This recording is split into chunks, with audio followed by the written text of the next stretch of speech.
नमस्कार दोस्तों, उमेश का इंस्टीट्यूट में आपका स्वागत है। आज मैं आपको गणित के बहुत ही इंपॉर्टेंट क्वेश्चन कराऊंगा, तो वीडियो को पूरा देखना, बिल्कुल भी स्किप मत करना। चलिए स्टार्ट करते हैं। पहला सवाल, दो संख्याएं एक तीसरी संख्या से 40% तथा 60% ज्यादा हैं। प्रथम संख्या का द्वितीय संख्या से अनुपात क्या है? देखो, ये पहली संख्या हो गई और ये हो गई दूसरी संख्या। उसने बोला है कि दो संख्याएं एक तीसरी संख्या से, तो हम तीसरी संख्या इधर लेंगे और तीसरी संख्या क्या मानेंगे? हम 100 मानेंगे। ठीक है, तीसरी संख्या को हमने क्या माना? 100। कि तीसरी संख्या हमारी 100 है। अब तीसरी संख्या से हमारी 40% और 60% ज्यादा है।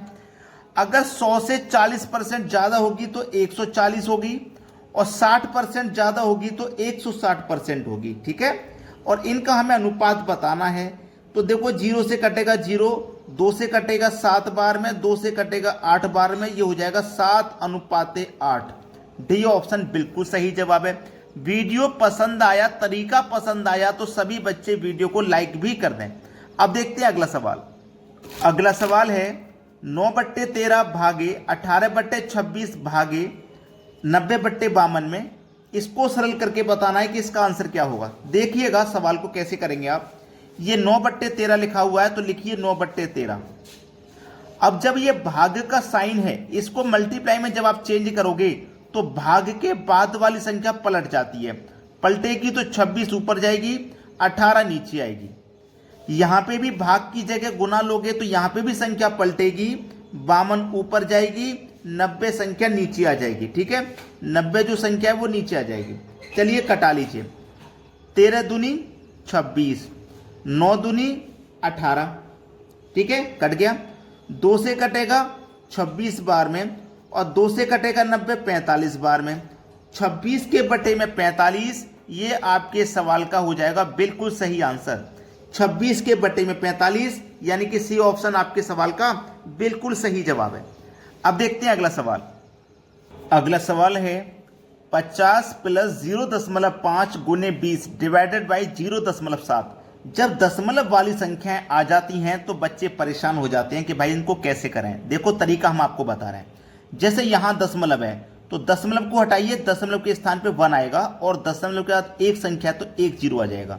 अब दशमलव हट गया, अब ऊपर 0.5 का मतलब है 5 बचा। यहां से भी दशमलव को हटाइए, 1 आ जाएगा और दशमलव के बाद एक संख्या है तो 1 0। अगर दो संख्या होती तो 2 0 आते। क्लियर हुई इतनी बात? अब इसको सही फॉर्म में लिखिए। 50 + 5/10 गुने 20। ठीक है, इधर क्या है? भागे 7 के बटे में 10। सही फॉर्म में हमने इसको लिख लिया है। अब देखो, इसको कटाएंगे।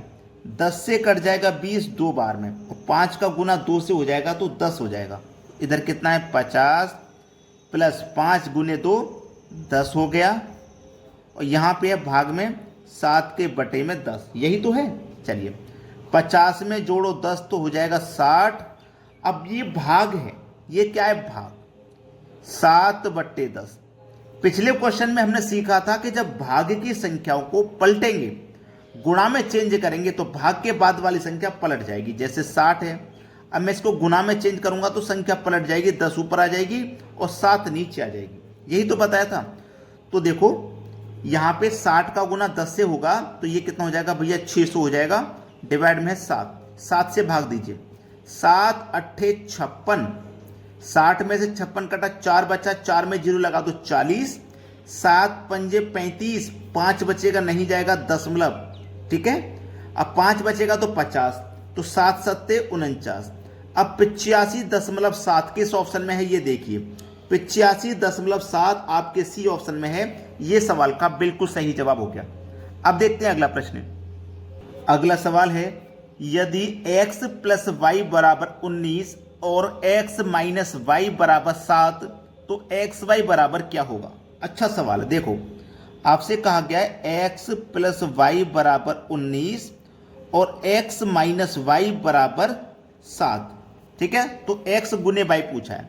चलिए, ये भी प्लस का x, ये भी प्लस का x, दोनों को जोड़ेंगे तो 2x, प्लस का y माइनस का y कट जाएगा। 19 और 7 को जोड़ेंगे 26 हो जाएगा, है ना। 2 से 26 को काटेंगे तो 13 बार में, इसका मतलब x का मान आ गया आपका 13। अब x का मान चाहे समीकरण 1 में रख दो, चाहे 2 में रख दो, और चाहे किसी में भी मत रखो, चाहे किसी में भी मत रखो, सीधा सीधा हिसाब लगा लो कि भाई x का मान मेरा 13 है और x और y दोनों को मिला के 19 है, तो मैं 13 में कितना जोड़ूं कि 19 आ जाए। आप यही तो बोलोगे सर 13 में 6 जोड़ूंगा तभी तो 19 आएगा। 13 + 6 19, तो मेरा y का मान 6 है, ये मुझे पता लग गया। अब मुझे x गुने y बताना था। x का मान 13 है, y का मान 6 है, 13 × 78 हो जाएगा। सवाल खत्म। सी ऑप्शन में दिया गया है 78। अब देखते हैं अगला प्रश्न। अगला प्रश्न है 60 × 5 × 12 बट्टे 180 बटे में 3। अगर इतनी बड़ी संख्या आपको दिख जाए बटे में, तो क्या आप उसे करने में परेशान होते हो? बिल्कुल भी परेशान मत होना आज के बाद। 60 × 5 × 12, यही तो है। याद रखना जो संख्या तीसरे नंबर पे होती है वो ऊपर पहुंच जाती है मल्टीप्लाई में, यानी कि 12 के मल्टीप्लाई में पहुंच जाएगा 3, और ये 180 रहेगा नीचे। जो तीसरे नंबर पे होती है वो मल्टीप्लाई में ऊपर पहुंच जाती है, इतना याद रखना था। याद रख लिया, बात खत्म हो गई। चलिए इसको कटाएंगे। 3 × 18 और 1 0, 12 × 12, 12 × 5 60, 5 से कटा 5, बचा कितना? 60। सब कुछ कट गया, केवल 60 बचा। पहला ऑप्शन हो जाएगा आंसर। अब देखते हैं अगला सवाल। अगला प्रश्न है 764 गुने क्वेश्चन मार्क डिवाइडेड बाई 250 बराबर 382। देखिएगा 764 मल्टीप्लाई क्वेश्चन मार्क, इसकी जगह मैं x मान सकता हूँ, इसमें भाग देना है हमें 250 से, और ये बराबर है 382 के। अगर मैं इसके नीचे 1 मान लूँगा तो ये मेरा क्रॉस मल्टीप्लाई हो जाएगा। तो 1 का गुना जब इससे करेंगे तो 764 गुने x ही रहेगा बराबर 250 का गुना 381 से करेंगे। 381 नहीं, सॉरी 382 है, ठीक है। चलिए 382 का गुना 250 से हो जाएगा। अब इसको बस कटा लीजिए और आपके सवाल का आंसर आ गया। देखो x बराबर 382 गुने 250 है ना। जब ये 764 इधर आएगा तो यहाँ बटे में आ जाएगा 764, ठीक है। 382 से 764 2 बार में कटेगा, और 2 से 250 125 बार में कटेगा, तो x का मान कितना आ गया? 125। सी ऑप्शन हो जाएगा सवाल का सही जवाब। वीडियो पसंद आया तो सभी बच्चे वीडियो को लाइक करके जाएं। वीडियो देखने के लिए बहुत बहुत धन्यवाद।